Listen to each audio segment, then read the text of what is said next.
Release Form 3508 with instructions. It's a total of 11 pages. I've listened to one webinar today. I have another one scheduled for Friday afternoon. Hopefully there'll be some clarifications that will come out of these webinars. SBA has promised 30 frequently asked questions will be released soon, and hopefully that will take care of some of the areas that we're still not sure about. And I'm having technical difficulties. Hang on just a second.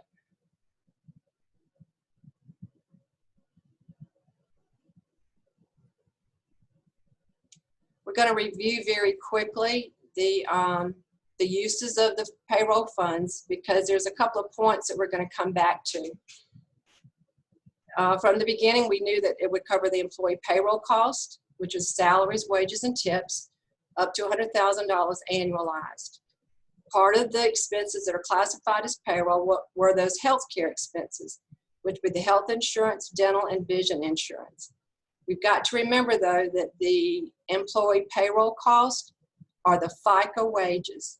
If you have a pre-tax or deferred compensation arrangement, then you cannot use that adjusted amount. You've got to use the FICA wages. Also included on the payroll classification are the retirement contributions, which the most common ones are the simple IRA, the SEPs, and the 401ks. Also, the state unemployment, the Florida unemployment tax will be factored in. Many of the payroll software companies are now generating reports that group these things together for us, so that will be helpful when we get to the end of the 8-week period. I think I went too far.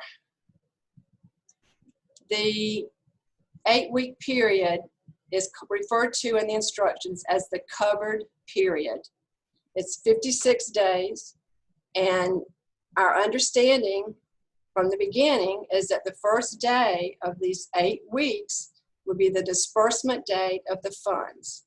So we've all started tracking our expenses, our wages, on that date. But the instructions gave us an alternative payroll covered period, which says that we may elect to use an 8-week period that begins on the first day of the first pay period following the PP loan disbursement date. For example, if you received the funds, say, on a Tuesday, but your payroll started on, or the first payroll period, your pay date was Friday, you could make an election to have the 56 days begin on the Friday date rather than the date of disbursement. And this really is going to be more helpful to the biweekly or weekly payroll periods that some companies use. There's an example there at the bottom which basically says the same thing. Now, this is new. We were not aware of this before these instructions came out to Form 3508. And this alternative payroll covered period only applies to the actual payroll cost, everything we just went over a minute ago that was considered payroll. And I think I skipped a slide about the mortgage interest and the rent. I tell y'all, I'm technologically challenged today. But anyway, those are not anything new right there. But what this will mean is that we will actually need to sit down and analyze which 8-week period is most advantageous to try to maximize the forgiveness that will be calculated. So we've got 2 options right now for payroll forgiveness of the wages, and that's either the covered period from disbursement date or an alternative period. So let's go one more step. We're going to muddy the waters, because now they're talking about incurred or paid. So certain costs are eligible for forgiveness even though they were incurred or earned before the covered period, but paid during the period. Let's go back to the payroll dates again. In our firm, we pay on Wednesday each week for the wages that were earned Monday through Friday the prior week. So if we receive the funds, say on a Monday, but we pay on a Wednesday, that payroll due the employees were incurred the week before. Because we pay it after the date of the disbursement, those incurred prior to the covered period would still be counted or be eligible for forgiveness. On the other hand, you're still looking at that 8-week or 56-day period. There may be costs that are eligible for forgiveness, even though they were incurred during the covered period, but paid afterward. So one example of that would be normally our health insurance, our retirement plans, those are usually paid on a monthly basis. And so normally, like if you had payroll for the month of May, you wouldn't make those payments until the first part of June. So again, this gives us a little bit of leeway in order to maximize the forgiveness portion. Now, for the non-payroll expenses, the rent, the mortgage interest, the utilities, they must be paid during the 8-week period or incurred during the 8-week period and paid by the next regular due date, even if it's outside of the 8-week period. That would be like utilities. We pay our utilities once a month. So if Duke Energy sends me a bill the first part of June for my expenses and they were incurred during that 8-week period, then as long as I pay that Duke Energy bill by the next regular due date, it would be considered for forgiveness again.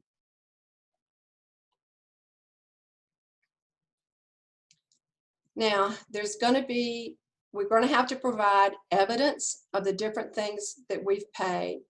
They've talked about 941s or the RT6s for the state unemployment, the health insurance, retirement, business rent, mortgage interest payments, and utility payments. And we knew we were going to have to provide some evidence, and the bank still has not received, or had not as of yesterday, received their direct instructions from SBA, but we're going on what we know at the time. Some examples of the evidence that they may ask for would be checks that have cleared the bank statements, copies of bills, utility, rent, insurances, retirement contributions, possibly the transmittal form, the statement from a lender for your mortgage interest paid, because it's not always broken down on your monthly payments. The payroll reports, as I mentioned before, some of the payroll software programs are actually have designed special reports that we can use because of the requirements that they know we're going to have. And a checkbook register may also be required. Now, the basic premise for forgiveness is that at least 75% of the funds must be used for payroll. Again, that's the FICA taxable payroll. That includes the contributions, the employer contributions for health insurance, the employer contributions for retirement plans, and the state unemployment tax. Today, we found out that there is a separate line item, or it was explained today, that the separate line item for owner employees, which most of us are, is going to be limited. There is not a worksheet to calculate the limitations, but they look back at our average for 2019 for 2 months. And if our 2020 wages were higher, we're limited to the lower amount, which would be the 2019 average. Or if the 2020 wages are lower than the 2019 average, we have to pick the lower amount. There's been a lot of discussions in the tax forums that I participate in about owner employees wanting to up their wages to make sure they get a full amount or a larger amount forgiven. And so SBA has built into their application for forgiveness that limitation. So when we qualify for forgiveness, we've got to remember that not more than 25% can be used for the business rent, mortgage interest, and the utility payments. But they've added another layer to this. There are 2 calculations that may reduce the amount that can be forgiven. And basically, as if we have reduced the wages. Let's say we're working the same number of individuals, but we've reduced their wages. I know that in the healthcare field, I have some friends in Tallahassee that their wages have been reduced by 30%. They're not getting extra pay for working on the weekends or being called out for emergencies. So those companies are going to have a problem because they've reduced the employee wages by more than 25%. The other situation are reduced hours. So there are what they refer to as safe harbor provisions built in. We look at the wages that were paid in the covered period or the alternative covered period. We compare those wages to the wages for the first quarter, 1/1 of 20 to 3/31 of 20. If the reduction has been more than 25%, then there's a calculation we would go through to determine how much the forgiveness amount was going to be reduced by. The safe harbor, though, says if we can restore the wages by 6/30 of 2020 back to whatever it was on 2/15 of 20, then there would be no limitation on forgiveness calculation. So that's the first, the reduced wages. The second calculation that the forms use to reduce the amount forgiven is called average full-time equivalent employees, FTEs. An FTE is based on a 40-hour work week. So if an employee works 40 hours, 40 divided by 40 equals 1 FTE. If you have employees who are part-time employees, you take the number of hours that they work on an average during the eight-week period that you've chosen. For example, if they work 32 of the 40 hours, then you get 0.8 FTE for that. Then you add them all up, and there's worksheets in the application that does this, and then you determine whether you've got more or less FTEs compared to one of two periods. You look back and see what your average FTEs were from 2/15/19 to 6/30/19, or you look at 1/1 of 20 to 2/19 of 20. And if you're a seasonal employee, you have a choice of any 12-week period from, I believe, around 2/15 to 10/30 or 9/30 of 2019. Also, when you calculate the FTEs, you can do a simplified calculation. So here again, we've got two different ways to calculate FTEs. If the people were 40 hours or full-time employees, you could count 1. If anybody works less than 40 hours, you count a half of an FTE for them. So again, we would compare both to see which one would give you the highest number of FTEs before we start the comparison to either of these periods that they're allowing us to compare it to. Again, there's a safe harbor rule here. Let's say you don't have the full amount of FTEs to have full forgiveness of the PPP funds that you received. If, let's say, for example, someone went on unemployment or could not work from home or whatever the situation was, if you made a good faith written offer to rehire them during that covered period, but the employee rejected it, then the reduction in headcount will not result in a reduction of forgiveness. This holds true if you fired them for cause, if they voluntarily resigned, or they voluntarily required and received a reduction in hours. This last phrase, voluntarily required or received a reduction in hours, we found no examples on that so far. The only thing I can think of, or one example that came to mind, was one of my clients had an employee that had underlying health issues, and because their work brought them into contact with the public, he chose not to work. So here again, the employer would need documentation on this to be sure that it didn't create a reduction in his FTEs and possibly reduce the amount that was forgiven.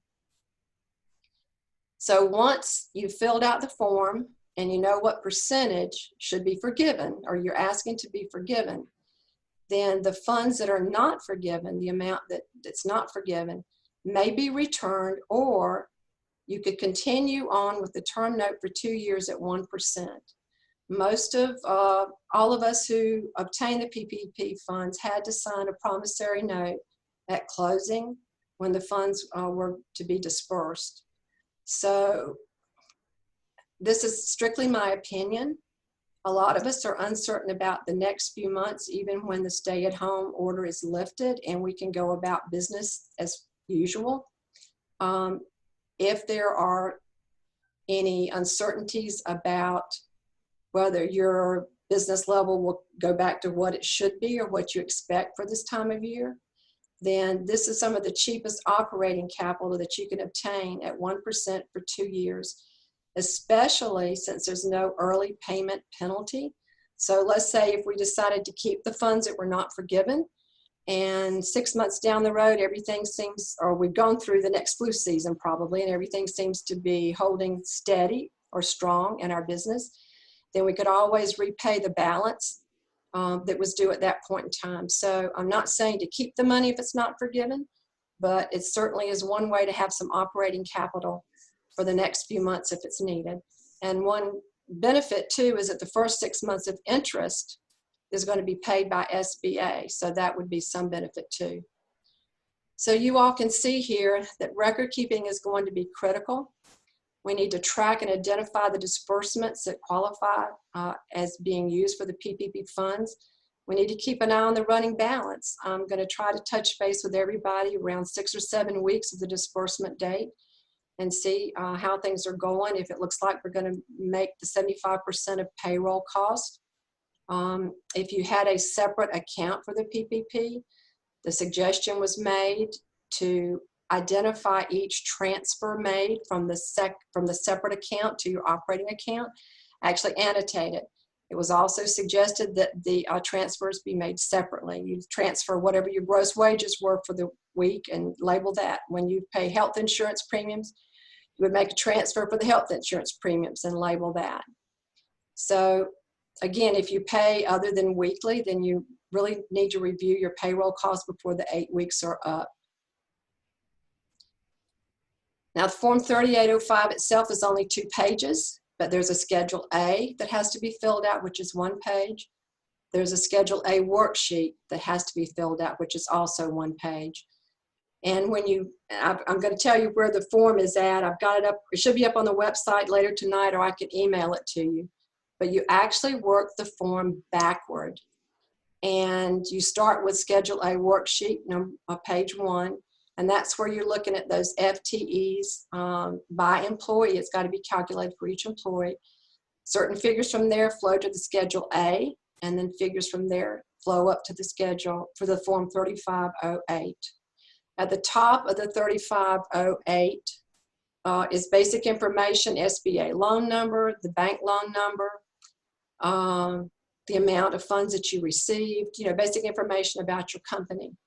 There is an important point that we need to remember here, and that's that if you receive the economic injury disaster loan, which was $1,000 per employee, was the advance amount, that money was not to be used for the types of expenses, the payroll expenses and the other types, non-payroll expenses that we've talked about for the last 2 months. It was to be used for operating capital. That information is disclosed, like I mentioned, on the top of Form 3508. There is nowhere in the actual calculation of the forgiveness amount that figure appears, but it will reduce the amount forgiven. So that's something also to keep in mind, that information is going to have to be disclosed when the application is sent to the lender. So that's the end of the slide program. I am going to unmute. Give me just a minute.